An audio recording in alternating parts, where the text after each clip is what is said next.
Idol, no, bali may repair po pala tayo ngayon. Ito po isang Sony Smart LED TV. So ang problem niya nito mga idol, no, ay ayan po, double image, flickering at biglang nagwa widescreen. So yan, tingnan niyo po yung kanyang display. So ayan, nagfi-flicker tapos nagwa widescreen. So pag ganito mga idol, no, yung problem po nito doon po sa kanyang mga signal. So yan, kailangan talaga natin na buksan po yung ating LED TV. Ang model pala nito ay KD-43x7007G. So, yan po.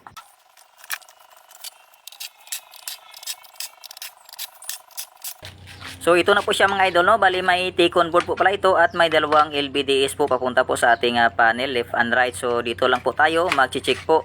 So, una po natin gawin, ihang po natin isa-isa yung ating LVDS para malaman natin kung saan po banda yung may sira po na signal. At next, maghang po muna tayo dito po sa kanyang right side. At pagkatapos, ipapawiro natin at titingnan natin yung kanyang display. So, kung titino po ba, ayan, pawiro natin.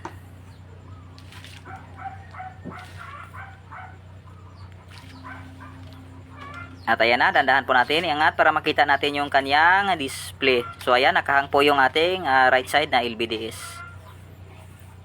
So yan, sa kabila, white screen. Tapos, sa kabila ay parang dark. So ayan, walang display magkabilaan.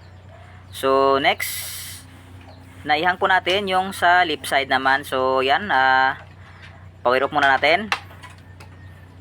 So, ibalik natin yung kanyang right side. At pagkatapos, yung left side naman po yung ihahang po natin. Ayan, natanggal na po yung left side po na LVD. So, yan. Papawiro na po natin para makita po natin yung kanyang display. So, yan. Dandan po natin iangat.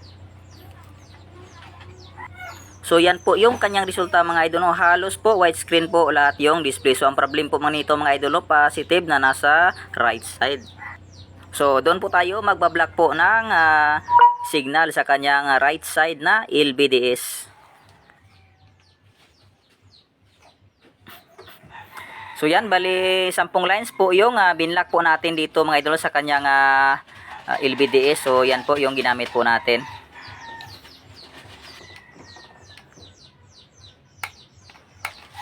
So, ayan, papawiro na po natin para magkaalaman na kung gagana na po ba yung ating ginawa po na pag-block po ng signal doon po sa kanyang right side. So, ayan, pawiro na po natin.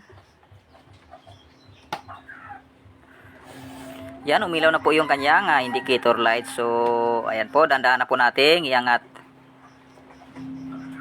So, yan na po mga idol, no? Nagkaroon na po ito ng raster. So, hindi na po siya nagdo-double image, nagpi-flicker at nagwa-widescreen. So, yan po yung resulta po ng ating ginawa. So, success. So, hanggang dito lang po mga idol, no? Maraming salamat.